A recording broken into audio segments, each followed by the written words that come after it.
Satellite ചിത്രങ്ങൾ റഷ്യയാണ് ഇറാന് നൽകുന്നത് എന്ന വിവാദം കനക്കുന്നതിനിടയിൽ ഏറെക്കുറെ ഇറാന് പിന്തുണ പറയുന്ന തരത്തിലും ഇസ്രായേലിനെ അധിക്ഷേപിക്കുന്ന തരത്തിലും ഒരു എക്സ് പോസ്റ്റ് പുട്ടിൻ്റെത് ഇപ്പോൾ വിവാദമായി മാറിയിരിക്കുകയാണ്.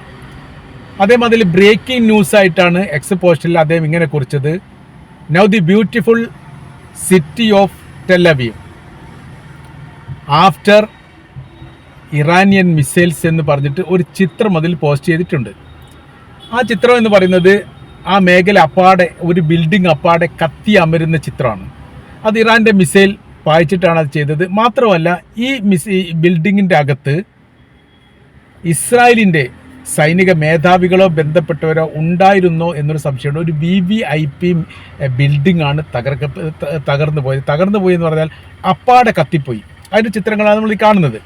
അപ്പോൾ അത്രയ്ക്ക് ശക്തമായിരിക്കുന്ന ഒരു മിസൈൽ ആക്രമണമാണ് നടന്നത് എന്ന് ചുരുക്കം. ഇപ്പോൾ വളരെ ധൈര്യപൂർവ്വം ഇറാൻ പറയുന്ന ഒരു കാര്യമുണ്ട്: ഞങ്ങൾ യുദ്ധം നിർത്താൻ തയ്യാറല്ല, പകരം ഞങ്ങൾ ഞങ്ങൾക്ക് താല്പര്യം. അമേരിക്കയും ഇസ്രായേലുമായിട്ട് യുദ്ധം ചെയ്യാൻ മാത്രം സൈനികപരമായിരിക്കുന്ന ബലവും ശക്തിയും തങ്ങളുടെ കൈവശത്തിലുണ്ട്. തങ്ങൾ അത് പ്രയോഗിക്കുക തന്നെ ചെയ്യും. അത്രയ്ക്ക് വലിയ നാശങ്ങളും നഷ്ടങ്ങളുമാണ് തങ്ങൾക്ക് നേരെ, അതായത് ഇറാന് നേരെ ഇസ്രായേലും അമേരിക്കയും ഉണ്ടാക്കിയത്. അത് ആദ്യം തന്നെ ഒരു സ്കൂൾ വിദ്യാലയത്തെ ഒരു സ്കൂൾ ബിൽഡിംഗ് തകർത്തുകൊണ്ട് 163 കുട്ടികളെങ്കിലും കൊല്ലപ്പെട്ടു. ഈ മിസൈൽ അമേരിക്കയുടേതാണ് എന്ന് ഈ കൃത്യമായ രീതിയിൽ തെളിവ് സഹിതം പുറത്തു വരികയും ആ വിഷയവുമായിട്ട് ബന്ധപ്പെട്ട് ഈ അമേരിക്കയുടെ അകത്ത് തന്നെ വലിയ പ്രക്ഷോഭ സമരങ്ങൾ നടക്കുകയും ചെയ്തു. അപ്പോൾ ഇത്ര ക്രൂരമായിരിക്കുന്ന ഒരു പ്രവർത്തനമാണ് അമേരിക്ക ചെയ്യുന്നത്. പഠിക്കുന്ന ചെറിയ കുട്ടികൾ എന്ന് പറഞ്ഞാൽ 15 വയസ്സിൻ്റെ താഴെ പെൺകുട്ടികൾ പഠിക്കുന്ന ഒരു വിദ്യാലയമാണ് അപ്പാടെ തകർന്ന് കൂപ്പുകുത്തി ഇത്രയും ആളുകൾ അവിടെ കൊല്ലപ്പെട്ട റിപ്പോർട്ട് പുറത്തു വന്നത്. വല്ലാതെ വൈകാതെ തന്നെ അവിടെ ആത്മീയ നേതാവിനെ കൊലപ്പെടുത്തുകയും ചെയ്തു. ആത്മീയ നേതാവ് എന്ന് പറഞ്ഞാൽ അത് ഇറാൻ എന്ന് പറയുന്ന രാജ്യത്തിൻ്റെ നേതാവ് മാത്രമല്ല, ഷിയ എന്ന് പറയുന്ന ലോകാടിസ്ഥാനത്തിലുള്ള വിശ്വാസികളുടെ നേതാവ് കൂടിയാണ് അദ്ദേഹം. അദ്ദേഹത്തെ കൊലപ്പെടുത്തി എന്ന് പറയുന്നതോടുകൂടി ഇറാനെ സംബന്ധിച്ചിടത്തോളം അവൻ തന്നെ മരിക്കുന്ന അതിന് തുല്യമായിരിക്കുന്ന പ്രവൃത്തിയാണ്. അതുകൊണ്ട് പിന്നീട് അത് ക്ഷമയുടെ കാര്യമില്ല, ആക്രമണത്തിൻ്റെയും തിരിച്ചടിയുടെയും കാലം മാത്രമാണ് ശേഷിക്കുന്നത് എന്നുള്ള മറുപടിയാണ് ഇറാൻ്റെ ഭാഗത്തുനിന്ന് പുറത്തു വന്നത്. അതിൻ്റെ പ്രതിഫലനമാണ് ഇപ്പോൾ കാണുന്നത്. ഇപ്പോൾ ഏതാനും ഒരു 4-5 ദിവസത്തോളമായി, ഇപ്പോൾ യുദ്ധം തുടങ്ങിയിട്ട് 10 ദിവസം കഴിഞ്ഞു. ഒരു 4 ദിവസത്തിന് ശേഷം, അതായത് ഏകദേശം ഒരു 5 ദിവസം പറയുന്നുണ്ട്, 5 ദിവസത്തിന് ശേഷം ഇറാൻ അയക്കുന്ന ഒരു മിസൈൽ പോലും ലക്ഷ്യം തെറ്റുന്നില്ല. വളരെ കൃത്യമായ രീതിയിൽ ലക്ഷ്യത്തിൽ പതിക്കുന്നു എന്നുള്ളതാണ്. ഇസ്രായേലിൻ്റെ പ്രധാനമന്ത്രി ബെഞ്ചമിൻ നെതന്യാഹുവിൻ്റെ സഹോദരൻ കൊല്ലപ്പെട്ടു എന്ന് ഈ പടിഞ്ഞാറൻ മീഡിയകളൊക്കെ അത് റിപ്പോർട്ട് ചെയ്തിട്ടുണ്ട്.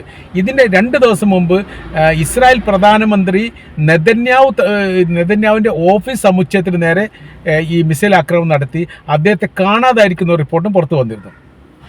ചില റിപ്പോർട്ടിനകത്ത് അദ്ദേഹം കൊല്ലപ്പെട്ടു എന്ന് സംശയിക്കുന്നു എന്ന തരത്തിൽ പോലും വന്നിട്ടുണ്ട്. അതിന് നമ്മൾ സാഹചര്യം അത് മനസ്സിലാക്കുന്നത് ഇങ്ങനെയാണ്: യഥാർത്ഥത്തിൽ സർവ്വ മേഖല കേന്ദ്രീകരിച്ചുകൊണ്ട് കൃത്യമായിരിക്കുന്ന ലക്ഷ്യം കാണുന്നുണ്ട്. അത് റഷ്യയുടെ സാറ്റലൈറ്റ് ചിത്രങ്ങൾ അത് വളരെ കൃത്യതയോട് കൂടിയിട്ട് അത് ഇറാന് കൈമാറുന്നുണ്ട് എന്നുള്ളതാണ്. ഹോർമുസ് കടലിടുക്കുമായിട്ട് ബന്ധപ്പെട്ട്, അല്ലെങ്കിൽ ഈ റഷ്യക്ക് പെട്രോളിയം നൽകുന്നതുമായി ബന്ധപ്പെട്ട് ഇറാനുമായിട്ടുള്ള ബന്ധം പതിറ്റാണ്ടുകൾക്കുള്ള ബന്ധമാണ്. അത് ഇറാനും ഇറാഖും തമ്മിൽ യുദ്ധം ഉണ്ടായിരുന്ന സമയത്തും ഇറാൻ എന്ന് പറയുന്ന രാജ്യം സോവിയറ്റ് യൂണിയനോടൊപ്പമാണ്. എല്ലാ കാലത്തും അങ്ങനെയാണ്. ആ യുദ്ധ സമയത്ത് ഇറാഖ് അമേരിക്കയോടൊപ്പമാണ്. അത് അമേരിക്കയാണ് പിന്നീട് ഇറാഖിനെ പറ്റിച്ചത്. ഇറാനെ സംബന്ധിച്ചിടത്തോളം ഒറ്റൊരു സ്റ്റാൻഡിൽ എല്ലാ കാലത്തും നിന്നിട്ടുണ്ട്. ഇപ്പോൾ ആണവായുധത്തിൻ്റെ സാങ്കേതിക വിദ്യ പോലും ഈ റഷ്യയുടെ കൈവശത്തിൽ നിന്നാണ് കിട്ടിയത് എന്ന് പലതരത്തിലും ഇസ്രായേൽ ആരോപിച്ചിട്ടുണ്ട്, പരസ്യമല്ലെങ്കിൽ പോലും. ഒരു ആണവ സാങ്കേതിക വിദ്യ കിട്ടിക്കഴിഞ്ഞാൽ പിന്നീട് അത് ഉണ്ടാക്കാനും ഡെവലപ്പ് ചെയ്യാനും രൂപമുണ്ടാക്കാനും വളരെ കൃത്യതയോടുകൂടി അറിയുന്ന ഒരു രാജ്യത്തിൻ്റെ പേരാണ് ഇറാൻ എന്ന് പറയുന്നത്. 500 കിലോമീറ്റർ അല്ലെങ്കിൽ 100 കിലോമീറ്റർ ദൂരപരിധിയുള്ള മിസൈൽ റഷ്യയിൽ നിന്ന് വിലക്ക് വാങ്ങിയിട്ട് അതിൻ്റെ സാങ്കേതിക വിദ്യ പഠിച്ച് മനസ്സിലാക്കിയതിന് ശേഷം അത് 200-500 ദൂരമുള്ള മിസൈലാക്കി മാറ്റി റഷ്യക്ക് തന്നെ വിൽപ്പന നടത്തുന്നു എന്ന് പറയുന്ന സമയത്ത് ഇറാൻ്റെ ബുദ്ധി എത്രത്തോളം ഉണ്ട് നമുക്ക് ആലോചിക്കാവുന്നതേ ഉള്ളൂ. ഇപ്പോൾ ഇറാൻ പറയുന്ന കാര്യം, അമേരിക്ക പറഞ്ഞിരുന്ന യുദ്ധം അവസാന ഘട്ടത്തിലാണ്, എത്രയും വേഗം യുദ്ധം അവസാനിക്കും എന്നൊക്കെ പറഞ്ഞതിന് മറുപടിയായി വല്ലാതെ വൈകാതെ തന്നെ ഇറാൻ പ്രതികരിച്ചത് ഇങ്ങനെയാണ്: യുദ്ധം അവസാനിക്കുന്നില്ല. യുദ്ധം അവസാനിക്കണം എന്ന് പറയേണ്ടത് അമേരിക്കയല്ല, തങ്ങളാണ്. യുദ്ധം തുടങ്ങിയത് അവരും തീർത്തേണ്ടത് തങ്ങളുമാണ്. അതുകൊണ്ട് ഇത് അത്ര പെട്ടെന്ന് അവസാനിക്കില്ല. ഞങ്ങൾക്ക് യുദ്ധത്തിനോടാണ് താല്പര്യം. കാര്യം എന്ന് പറഞ്ഞാൽ സർവ്വ മേഖലയും തകർന്നു പോയിരിക്കുന്നു. അറേബ്യൻ മേഖലയിലുള്ള അപ്പാടെയുള്ള അറബ് രാജ്യങ്ങൾ അമേരിക്കയുമായിട്ട് ഇപ്പോൾ തെറ്റിയിരിക്കുന്ന സ്ഥിതിയാണ്. കാര്യം അവർ പറയുന്നത് UAE എന്നെ നേരിട്ട് പറഞ്ഞ് അമേരിക്കയുടെ അംബാസഡർ നേരിട്ട് വിളിച്ചുകൊണ്ടാണ് പറഞ്ഞത്, നിങ്ങൾ കാരണത്താലാണ് ഞങ്ങൾ ഇത് അനുഭവിക്കേണ്ടി വരുന്നത്. ഇറാനും ഞങ്ങൾ തമ്മിൽ ഒരു ശത്രുതയില്ല, സൗഹൃദ രാജ്യമാണ്. പക്ഷേ അവർ ഞങ്ങൾ ആക്രമിക്കുന്നു, വലിയ നാശങ്ങൾ ഉണ്ടാക്കുന്നു, വലിയ നഷ്ടങ്ങൾ ഉണ്ടാക്കുന്നു. ഞങ്ങളുടെ പെട്രോളിയം ലോക വിപണിയിൽ വിൽപ്പന നടത്താൻ പറ്റാത്ത സ്ഥിതി ഉണ്ടാകുന്നു. അങ്ങനെ ഒരു അസ്ഥിരത ഉണ്ടാക്കാൻ വേണ്ടിയിട്ട് വലിയ രീതിയിലുള്ള പങ്ക് വഹിക്കപ്പെട്ടത് നിങ്ങളാണ് എന്ന് പറയുമ്പോൾ, ഇനി വരാൻ പോകുന്ന ഭാവിയിൽ അമേരിക്കയ്ക്ക് ഒരു ആസ്ഥാനം അല്ലെങ്കിൽ ബേസ് അറേബ്യൻ രാജ്യങ്ങൾക്ക് ഉണ്ടാവുക എന്ന് പറയുന്നത് വലിയ പ്രയാസമാണ്. കാര്യം ഏത് തരത്തിലാണ് ഇറാൻ ഇനി പ്രതികരിക്കുക എന്ന് പറയാൻ വേണ്ടി പറ്റില്ല. ഇന്നത്തെ ദിവസവും നമ്മൾ ഈ സംസാരിക്കുന്ന സമയത്തും ഇറാൻ അറേബ്യൻ രാജ്യങ്ങളെ ആക്രമിച്ചിട്ടുണ്ട്. അതിനവർ പറയുന്ന മറുപടി ഇതാണ്, ആ മേഖല കേന്ദ്രീകരിച്ചുകൊണ്ട് തങ്ങൾക്ക് നേരെ ആക്രമണം ഉണ്ടാകുന്ന കാലത്തോളം തങ്ങൾ തിരിച്ചടിച്ചു കൊണ്ടേയിരിക്കും. അതിന് ഉത്തരവാദി അറേബ്യൻ രാജ്യങ്ങളാണ്.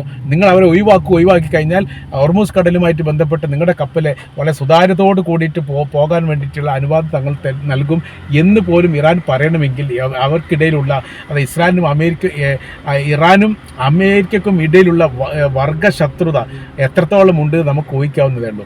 ഇപ്പോൾ സാഹചര്യങ്ങൾ വളരെ കഠിനമായി തന്നെ പോവുകയാണ്. കാര്യം എന്ന് പറയുന്നത്, ഇസ്രായേലിൻ്റെ അകത്ത് കൂട്ട നിലവിളികൾ വരുന്നു, കൂട്ടക്കരച്ചിൽ വരുന്നു. ആദ്യ ഘട്ടത്തിലൊന്നും ഈ ഇറാൻ്റെ പരമോന്നത നേതാവ് ആയത്തുള്ള അലി ഖംനായി കൊല്ലപ്പെട്ടതുമായി ബന്ധപ്പെട്ട് രാജ്യങ്ങളുടെ ഭാഗത്തുനിന്ന് വല്ലാത്ത രീതിയിലൊന്നും ആ വിഷയമായിട്ട് ബന്ധപ്പെട്ട് ഒരു പ്രതിഷേധം ഉണ്ടായിട്ടില്ല. അവരൊരു പറയുന്ന കാര്യം, അദ്ദേഹം കൊല്ലപ്പെട്ടു എന്ന് പറയുന്ന സമയത്ത് ഒരു യുദ്ധമുഖത്താവുന്ന സമയത്ത് അമേരിക്ക ഉടക്കാൻ അവർക്ക് പ്രയാസമുണ്ട്, ഇസ്രായേലിന് ഉടക്കാൻ പ്രയാസമുണ്ട്. അങ്ങനെ ആ സമയത്ത് ഇതിനെങ്ങനെയാണ് മറുപടി പറയുക എന്നുള്ളതാണ് അവർ പറയുന്നത്. എന്നാൽ ഇപ്പോൾ അതിന് രീതിക്കൊക്കെ മാറ്റം വന്നു. അന്ന് ലോകം മനസ്സിലാക്കിയ, മറ്റു ലോക രാജ്യങ്ങളൊക്കെ മനസ്സിലാക്കിയത് ഇങ്ങനെയാണ്, വളരെ പെട്ടെന്ന് തന്നെ ഇറാൻ്റെ കഥ കഴിക്കാൻ വേണ്ടിയിട്ട് ഇസ്രായേലിനും അമേരിക്കയും സാധിക്കും. ഇസ്രായേൽ മാത്രം മതി എന്നൊക്കെയാണ് പറഞ്ഞത്. ഇപ്പോൾ ഇസ്രായേലും അമേരിക്കയും കൂടിയിട്ട് സാധിക്കുന്നില്ല എന്ന് മാത്രമല്ല, ഇസ്രായേലിൻ്റെയും അമേരിക്കയുടെയും ഒരുപാട് സൈനികർ ഇപ്പോൾ അമേരിക്കയുടെ കൈവശത്തിലുണ്ട് എന്നുള്ളത് അവരെ വല്ലാത്ത രീതിയിൽ ഞെട്ടിപ്പിച്ചിരിക്കുന്ന കാര്യമാണ്. മാത്രവുമല്ല, അവരുടെ സർവ്വ മേഖലയും സാറ്റലൈറ്റ് ഉപയോഗിച്ചുകൊണ്ട് തിട്ടപ്പെടുത്തിയിട്ട് ആക്രമിച്ച് നശിപ്പിക്കുകയും അത് കൃത്യമായിരിക്കുന്ന ലക്ഷ്യം കണ്ടുകൊണ്ട് ഇല്ലാതാക്കാനും യഥാർത്ഥത്തിൽ ഈ ഇറാന് സാധിക്കുന്നുണ്ട് എന്ന് പറയുമ്പോൾ അത് നിസ്സാരമായിരിക്കുന്ന കാര്യമല്ല.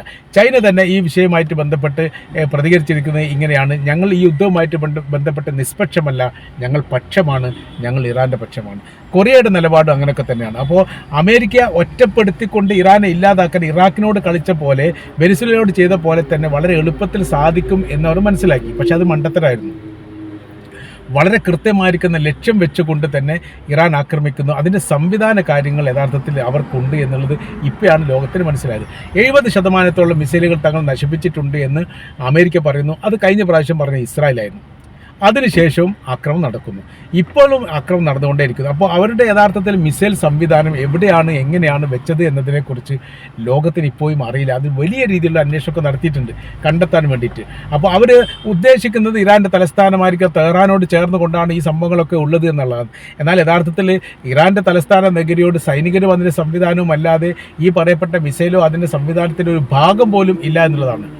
വളരെ ദൂരത്തുള്ള ഭാഗങ്ങളിൽ, അതായത് ഈ പർവ്വതങ്ങൾ പോലെയുള്ള ഭാഗങ്ങളിലാണ് ഒളിപ്പിച്ചു വെച്ചിരിക്കുന്നത്. സർവ്വ മേഖലയിൽ നിന്നും വ്യത്യസ്ത തരത്തിലും വ്യത്യസ്ത രൂപത്തിലുമാണ് ആക്രമണം നടത്തുന്നത്.